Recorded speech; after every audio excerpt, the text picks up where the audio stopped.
I'm recording every lie. I'm archiving every distortion. I am Ibrahim Traore, and today I'm pulling off your masks.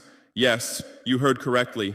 I, whom you call a young military junta leader, whom you brand as a dangerous radical, whom you serve up as an anti-Western dictator, am now telling you the truth. And this time you cannot turn off your microphones. This time you cannot turn away your cameras. This time your editors cannot cut this speech, because the world you monopolize no longer exists, because millions will hear these words now, without passing through your filters, without being subjected to your distortions, without being muddied by your lies.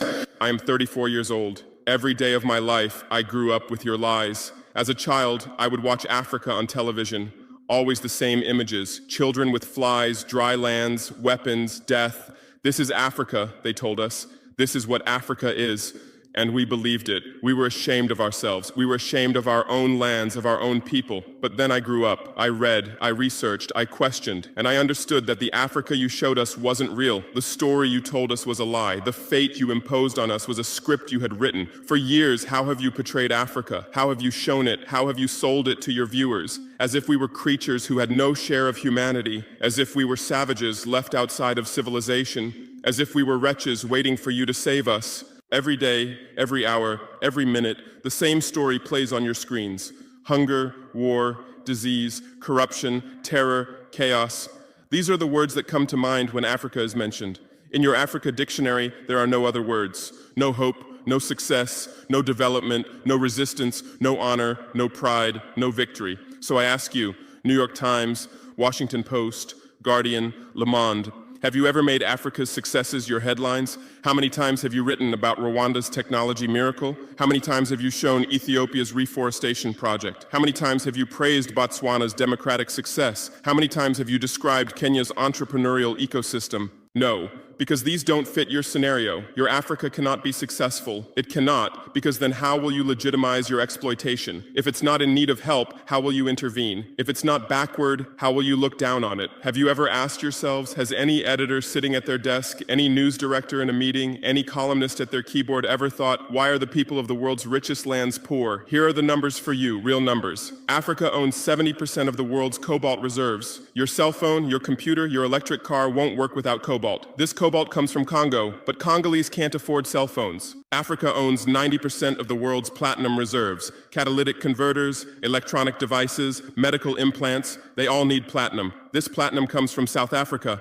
but South Africans are crushed by unemployment. Africa provides 30% of the world's gold production. Mali, Burkina Faso, Ghana, Tanzania. Gold flows like rivers from our lands, but our people swim in poverty. Africa supplies 65% of the world's diamond production. Botswana, Angola, Congo, Sierra Leone, billions of dollars worth of diamonds are extracted, but our miners live on $1 a day. Africa owns 35% of the world's uranium reserves. Niger, Namibia, South Africa. Nuclear plants run on our uranium. Paris lights burn with our uranium, but our villages have no electricity. And you still ask, why is Africa poor? No, the right question is, how was Africa kept poor while being so rich? Here's your answer. Colonialism didn't end, it changed shape. You used to come and occupy our lands. Now you come and establish companies. You used to take by force. Now you make agreements. You used to rule with the whip. Now you rule with credit. Let me give you concrete examples. With numbers, names, dates, but you'll never write about these. Glencore, Swiss-based mining giant, extracting cobalt in Congo. 2022 revenue, $256 billion. Tax paid to Congo, $500 million. That's 0.2%. Is this justice? Rio Tinto, British-Australian mining giant, extracting bauxite in Guinea, 20 million tons annually. What's left for Guinea? Environmental pollution and cancer. Total, now Total Energies, French oil giant, extracting oil in Angola, Nigeria, Congo.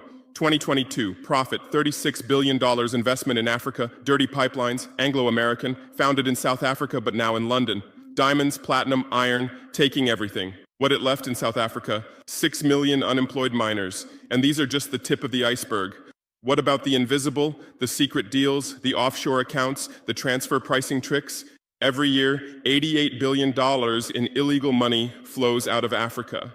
Who writes about this? Every year, $45 billion in aid comes to Africa. Everyone writes about this, but no one says Africa is not the continent receiving aid, it's the continent giving aid. While you zoom your cameras on swollen bellies, there is a huge system working silently.